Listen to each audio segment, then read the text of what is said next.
Okay, well, really grateful for this opportunity to discuss some thoughts on defining surgical success in glaucoma. And the title says in 2021, I would argue that these are actually not necessarily new concepts. This has been an execution issue as opposed to a knowledge issue, both in terms of how studies and trials are administered and then how they are communicated and interpreted. Here are some of my disclosures. And again, these are my opinions as part of this presentation, and really interested in some feedback as well from those listening in. So I'm going to save you guys a lot of time. There's been a lot of different glaucoma interventions on the medical side, lasers, all kinds of different surgical techniques, suprachoroidal space, trabecular bypass, subconjunctival. I'm just going to summarize many of the results that we see when there are presentations on it. This is the iconic glaucoma intervention graph, as I call it, where we see IOPs, usually mean, sometimes median IOPs, banded by some type of measure of variability, usually standard deviation or error, and sometimes interquartile ranges. I'm going to argue that this iconic graph, the mean intraocular pressures, are failing patients. And you can read this in an editorial that we wrote in Ophthalmology Glaucoma. I'm just going to summarize some of the concepts, which are all listed here. Let's start with the concept of mean being a descriptive statistic that actually does not describe the IOP very well. Here is a normal distribution, as we call it. And this is what a mean is for, basically, where you have the most common measure in the middle, and then kind of the normal order of this world is that on both sides, there's fewer numbers of either patients or whatever the data is. And I really encourage anyone who's dealing with data that you need to look at your histograms. And of course, if your histogram looks like this, you should use a mean and you should use a measure of variability. But does this describe our data, specifically eye pressure? And I've seen a fair number of histograms with eye pressure, and I can tell you they very rarely look at like this. So let's look at some examples of what eye pressure histograms often look like in our surgical space. So this is a term we use, decision IOP. This is the IOP at which we decided that a patient needs an intervention. And this is kind of what the distribution often looks like. You can see that the mean is actually not the most common measure. The median is much lower. And again, we're not really sure that a mean is actually describing the underlying data. The preoperative IOP is often a little bit more smoother. Sometimes the outliers are gone. That could be because medication such as Diamox is added. The patient may be taking their treatment a little more seriously with improved compliance. And we also know there's a phenomenon called regression to the mean, where if you see some type of outlier in this world, if you were to try and measure it again, it's unlikely that you're going to get that magnitude of outlier again. And then we have postoperative IOPs, and thankfully for many interventions, they are better. But I would again maintain, over looking at many data sets, that they are not normally distributed. In fact, they're often right skewed. And you could argue you can do some log transformations to make them normal and then analyze them. So theoretically, you can improve the possibility of using means as part of your analysis. But I'm going to show you that it still isn't really as good as other measures.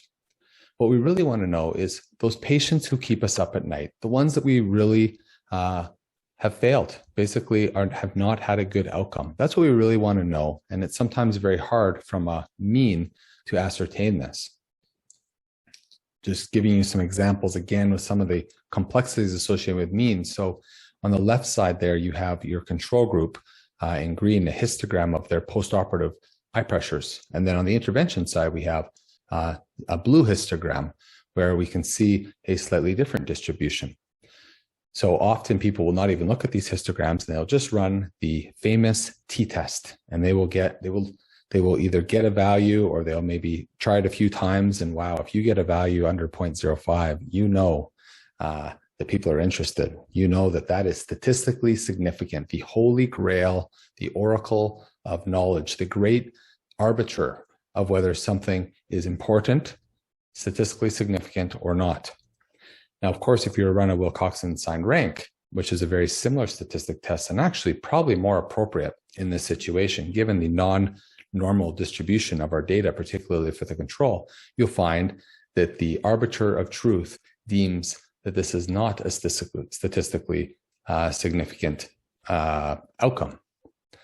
For me, as a clinician, and I would like to think as a patient as well, or perhaps a policymaker, what's more important is how many patients really didn't do well. How many patients are going to have a serious problem after this intervention? And again, you can get into the statistics. I purposely did not put a p-value on this. You just want to look at how many patients did not do well in the control and how many in the intervention group. And who better to interpret this but a clinician who is experienced? Do I really care what the p-value is? No, I'm more concerned about the relative difference in number of patients who did not do well. So for an intervention which is very safe, even if a few patients did a little bit better, that might be enough for a clinician or a patient to decide to go that route. If something's riskier, you would really have to have a high, I like the term number needed to treat or number needed to harm, which usually come off very simple metrics in comparing proportions of patients who did well versus who did not do well. Now, medications, well, this is even worse. Medications are never normally distributed. You can see here just some examples of a decision meds, pre-op meds. Again, sometimes the medications are added, and then a post-operative medications where hopefully, at least for something like subconjunctival filtering surgery, they're on 0 or even 1 class. So really problematic to use parametric statistics to define eye pressure or medications. This is often what it looks like, where you can see that really the range of medication should go from 0 to 4, but the measures of variability are going to go outside of those. So sometimes you'll have negative medications or you'll have medications more than our actual topical maximum medical treatment. So it really ends up being nonsensical data to be looking at medications in this way. And I'd strongly encourage you to not do it in your analysis. And if you see it, to not really talk about it in your interpretation and communication of other studies and trials. I'd like kind of looking at the average world temperature on any given day. And we know that that would be ridiculous if we're concerned about the temperature where we are in the world, given the large amount of variability. Okay, so let's move to another comment.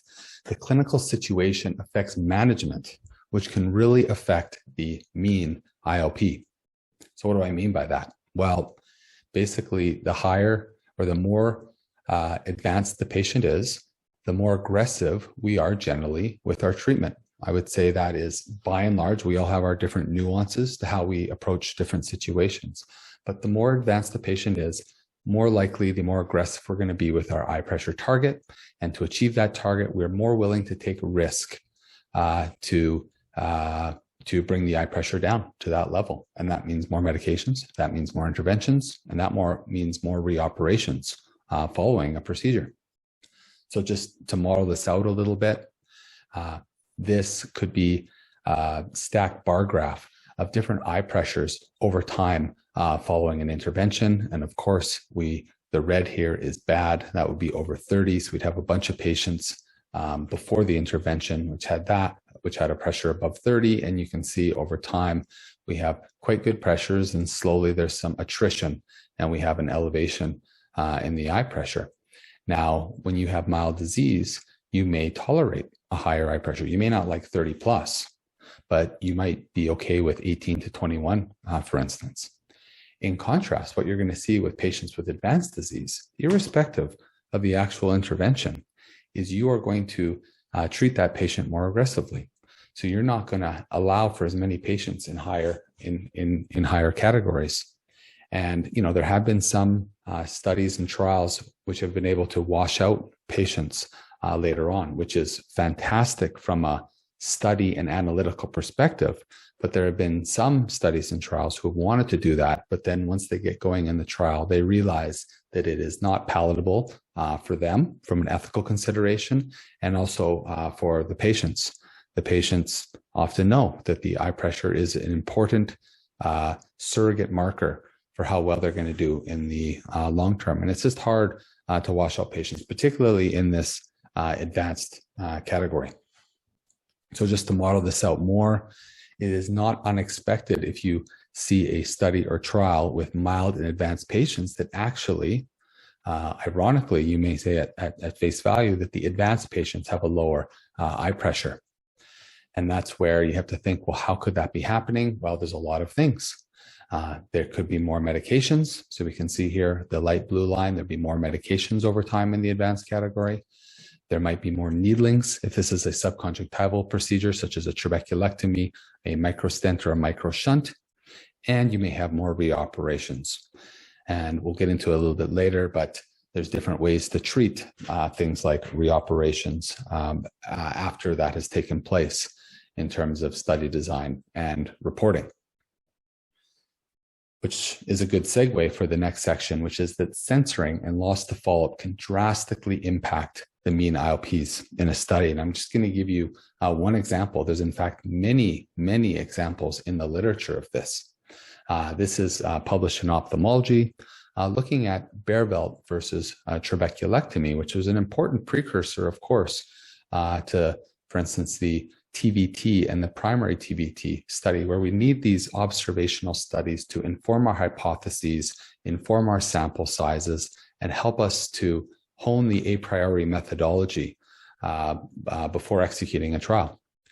So this is the second sentence of the discussion, which, usually the beginning of the discussion is giving some of the meat of the paper. And it says, among patients who completed 3 years of follow-up, placement of a Baerveldt implant produced a 47% decrease in IOP, whereas trabeculectomy with mitomycin achieved a 59% reduction in eye pressure. So at face value, well, that sounds fantastic. 3 years, having that amount of decrease. Of course, the higher the eye pressure started at, the higher the decision IOP was, the easier it would be to attain, but that seems fairly significant. Let's look into a little bit more what was built into this, this measure that was reported so prominently in this discussion. This is a table that we often see in our interventional glaucoma studies, which look at the eye pressure, and thankfully building in the medication as well. We know that medication load can significantly impact the eye pressure, and it's looking at it over time. And thankfully, I appreciate that this group reported the number of patients you can see here in each one of these categories over time. And they did a little summary here where they looked at the baseline eye pressure, medications, and number of patients. And then they looked at the 3-year data, which is exactly what was reported in that second line of the discussion. And I just want to point out a few important features here that you may or may not have recognized from that sentence description. So of the eyes at 3 years follow-up, we have to keep in mind that we only were looking at ones that did not develop an IOP above 21. You can look here at this orange, and they were transparent enough and helpful enough to report this. Not all studies do this. It says patients were censored from analysis at the time of failure. Okay, so what this means is this would be like looking at MCAT scores, entrance to medical school, and just kind of taking the people who got into medical school and taking their average MCAT score. That's basically what happened here. Anyone who did not meet the success criteria with an IOP cutoff of 21 was censored, was not included in this. So if we look, we actually went from 55 patients down to 18 through some function of loss to follow-up and some function of censoring. And then we took the average IOP of those patients. We had an average IOP of 15 plus minus 7, mind you, which is probably a function of the inherent variability of glaucoma surgical outcomes, but also only having a sample size of 18. And then on the other side, we went from 70 patients down to 28. Also of note, there's a significant difference in the medication load in these patients. So the difference may have been much more significant if they had the same medication load, or if there was a protocolized addition of medications as part of the study. And of course, a washout would have taken away this important variable. So really, the concern here is that there were some patients who were censored who didn't do well, who are not built into here. And there's also the patients who were lost to follow-up. And we don't really know if they were doing better or worse than these 18 remaining patients.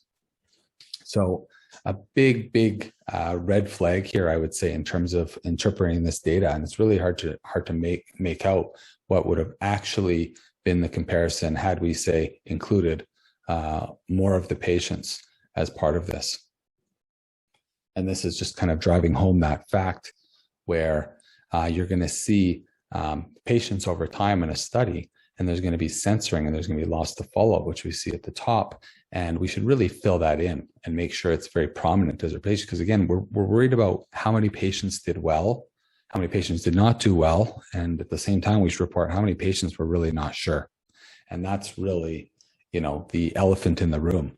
I would say in many papers, many studies where there's a lot of loss to follow-up. And for those of us who've done studies, we know it's very difficult to maintain follow-up, especially for those of us who have more of a surgical practice and are unable to follow our patients in the long term. Okay, so next category or next section, mean IOP is using an outcome to assess patients instead of patients to assess outcomes. And this is a little bit of a summary of the last 3 points that we've made. I'm just going to say that again.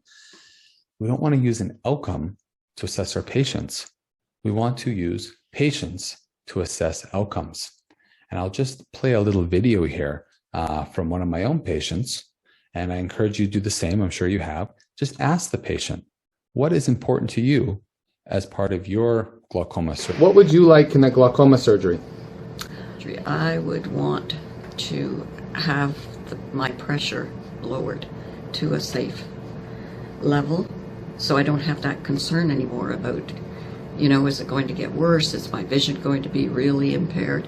And how about not having to take your glaucoma medications? And that's a real plus, because I didn't do well with the drops. I seemed to be sensitive to them. My eyes and face were uncomfortable no matter what kind of drops were used.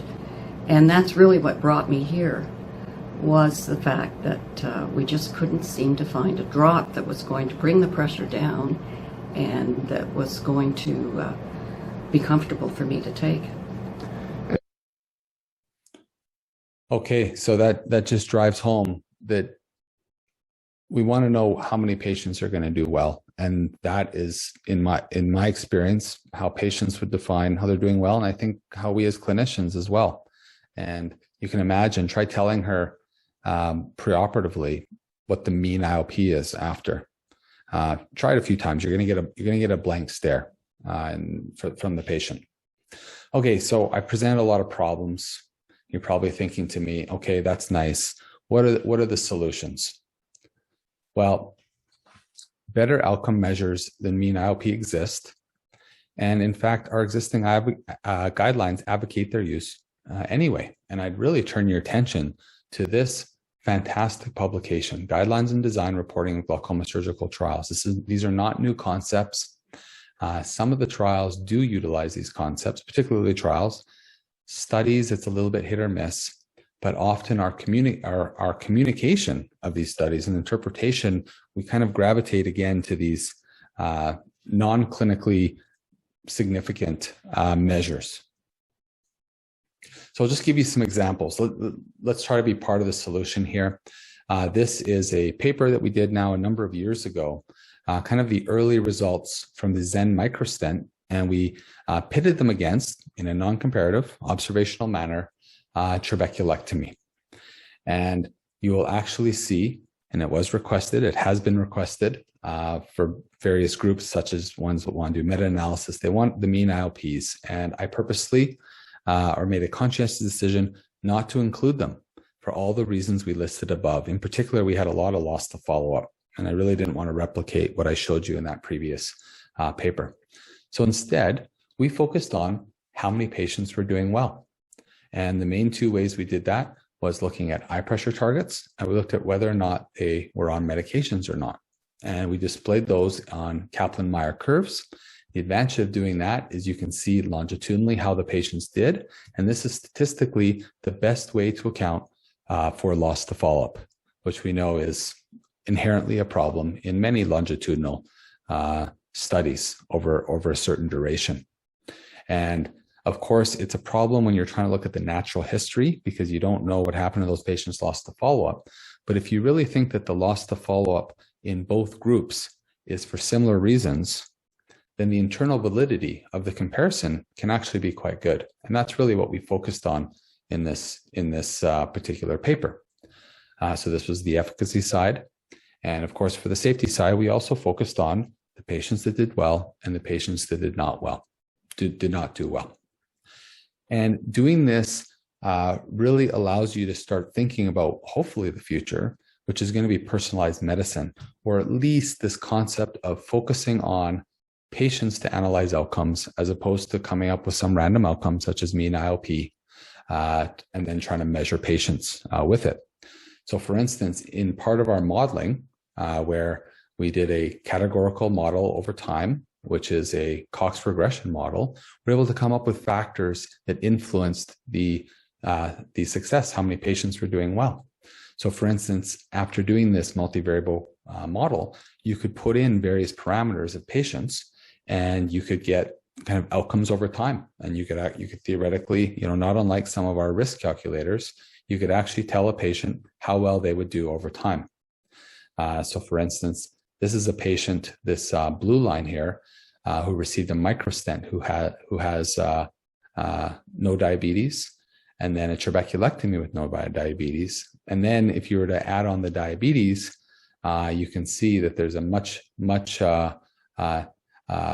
lower risk or lower rate of surgical success. So again, just to highlight how we can use these more clinically relevant metrics to really get a better understanding of how to treat patients in our clinics.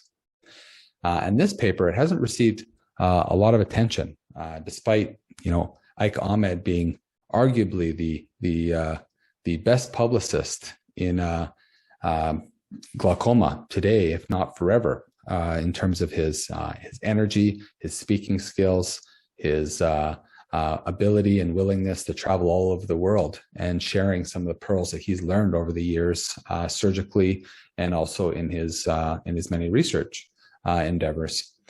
We did this kind of secondary paper where we tried to think, what does the patient care about? What's important in our healthcare system? And I said, my hope would be that more and more papers would report on things like this. And I think we really spent a lot of time, careful thought, saying, what's a way that we can do this that really is important clinically? So for instance, we looked at the time to intervention for the two groups. Again, just something tangible that we can take home from an analysis. How about the number of visits? Patients care about this. Patients travel a long time. Caregivers have to take off work. Our clinics are busy. And then visual recovery. At the end of the day, patients want to know when their vision's coming back. I'm sure we've all had patients say this. And again, this has not been reported very much in the literature. And then astigmatism can be big, especially fluctuating astigmatism for patients in the early postoperative period. They want to know, again, what they can see, and we want to measure anything clinically relevant. And of course, if there's a big difference in two interventions, we should take that into careful consideration in terms of our informed discussion with patients. So in summary, mean IOPs are rarely useful and often misleading. When you think about defining surgical success in the designing of studies, in the interpretation of studies, or the communication of studies, I would ask 4 questions. The first one, can it be measured? Does it separate successful patients from unsuccessful patients? Does the patient care? And would the patient understand? Thank you.